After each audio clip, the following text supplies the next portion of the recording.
मेरे ख्याल में तो ये इसी तरह करते हैं और बार बार ये हमें बुलाया जाता है और यहाँ ये कॉन्फ्रेंस करके अपनी शो दिखाते हैं कि यहाँ कुछ चुने हुए नुमाइंदे हैं। लेकिन अगर बेसिक देखा जाए तो ये पैसा ज़रूर दे रहे हैं, लेकिन उसका कोई दुरुपयोग ही हो रहा है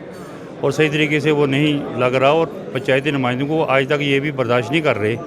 जैसे ऑफिसर यहाँ जितने भी हैं ऊपर से लेकर नीचे तक, उनको ये बर्दाश्त नहीं हो रहा कि ये लोग कहाँ से आ गए। तो हम ये समझते हैं कि अगर ऑफिसर नहीं मानेगा कोई काम हो ही नहीं सकता ग्रास रूट पे, और बड़ी दिक्कतें आ रही हैं आजकल पंचायत को। हर बात है कि यह जो कुछ यहाँ कह रहे हैं कि हम पंचायतों को मजबूत करें,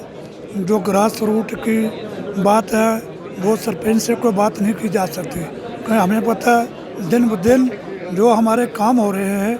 कभी हमारा मसला पेमेंट का होता है, उसके लिए हमें आगे पीछे धक्के खाने पड़ते हैं, कोई हमारी सुनाई नहीं होती है। हम ये कहते हैं कि सरपंच से भी